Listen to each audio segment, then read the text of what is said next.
नमस्कार, एक बार फिर से आपका स्वागत है हमारे इस यूट्यूब चैनल में। आज हम बात करेंगे नर्सिंग की। नर्सिंग का कोर्स क्या होता है, नर्सिंग क्या होता है, इसके कौन कौन से कोर्सेज अवेलेबल हैं इस वक्त, कौन कौन से कोर्सेज कौन कौन से बच्चे कर सकते हैं, यानी कि उनकी एलिजिबिलिटी क्या है।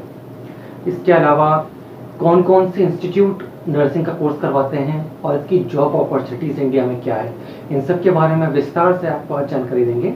तो सबसे पहले बात करते हैं कि नर्सिंग क्या होता है।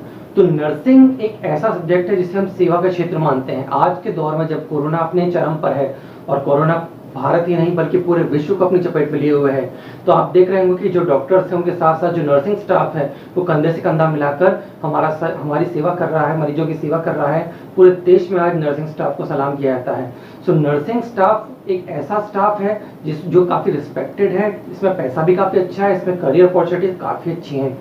तो आज के इस वीडियो की शुरुआत करते हैं नर्सिंग के कुछ इंपॉर्टेंट कोर्सेज से। तो सबसे पहले जो नर्सिंग में कौन कौन से कोर्सेज हैं उनके बारे में आपको बता देते हैं।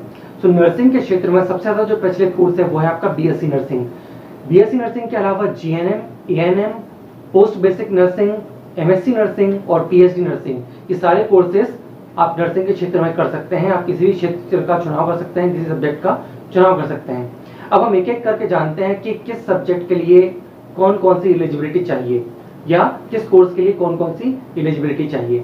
सबसे पहले बात करते हैं बीएससी नर्सिंग की। सो बीएससी नर्सिंग एक 4 साल का डिग्री कोर्स होता है, ये एक बैचलर डिग्री कोर्स होता है। बीएससी नर्सिंग कौन कौन कर सकते हैं? तो बीएससी नर्सिंग वो बच्चे जिन्होंने 12th 50% मार्क्स के साथ तथा फिजिक्स, केमिस्ट्री, बायोलॉजी सब्जेक्ट के साथ की हो, वो बच्चे बीएससी नर्सिंग में एडमिशन ले सकते हैं। याद रखिए, बायोलॉजी का होना इसमें बहुत जरूरी है। अगर आपने 12th में बायोलॉजी सब्जेक्ट आपका एक है तभी आप बीएससी नर्सिंग कर सकते हैं, जो कि ग्रेजुएशन कोर्स है।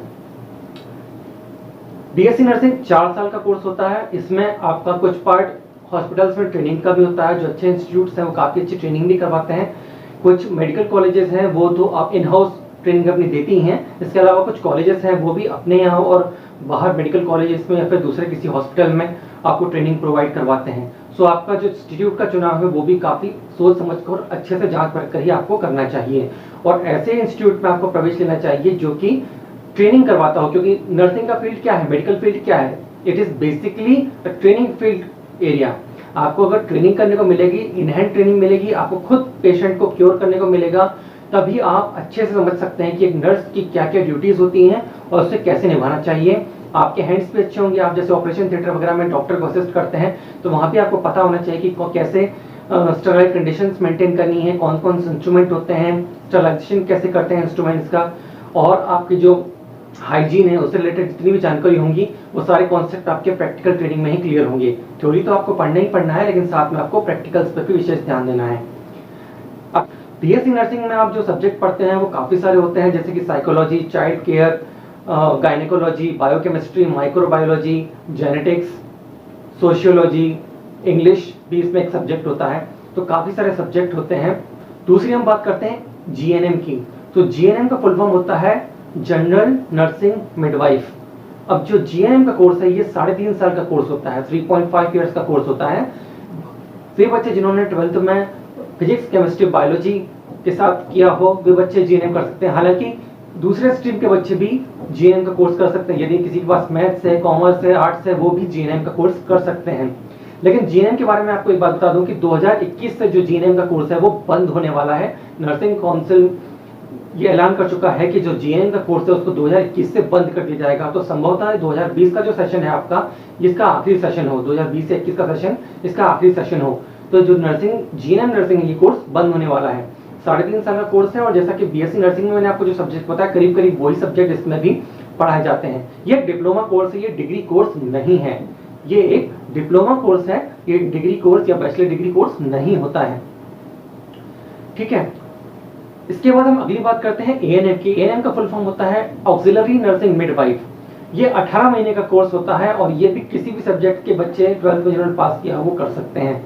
ये भी एक डिप्लोमा कोर्स है और इसको सिर्फ फीमेल कैंडिडेट ही कर सकते हैं। बीएससी नर्सिंग और जीएनएम मेल फीमेल दोनों कर सकते हैं, लेकिन जो एएनएम होता है उससे सिर्फ और सिर्फ फीमेल कैंडिडेट ही कर सकते हैं।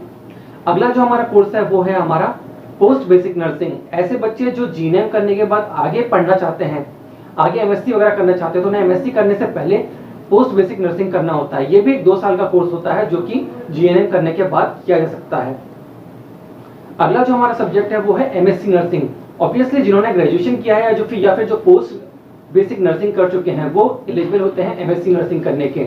एमएससी नर्सिंग में आपको काफी अच्छी ट्रेनिंग मिलती है। ये पीजी कोर्स है, पोस्ट ग्रेजुएशन का कोर्स है, और इसको करने के बाद आपके पास जॉब अपॉर्चुनिटी और ज्यादा बढ़ जाती है, क्योंकि जो एमएससी नर्सिंग है वो काफी डिमांड में है इस वक्त। जॉब आपको बीएससी नर्सिंग के बाद में मिल जाएगा, लेकिन यदि आप और अच्छा पैसा चाहते हैं तो आप एमएससी नर्सिंग जरूर करें। अगला जो हमारा कोर्स है वो है PhD in nursing. Way students जिन्होंने एमएससी नर्सिंग किया हुआ है वो एलिजिबल होते हैं पीएचडी नर्सिंग करने के लिए। भारत में कुछ यूनिवर्सिटीज हैं जो कि पीएचडी नर्सिंग करवाती हैं, और पीएचडी नर्सिंग करने के बाद आप यकीन मानिए आपके पास नौकरी के भरपूर साधन होंगे, भरपूर आपके पास अवसर होंगे नौकरी करने के।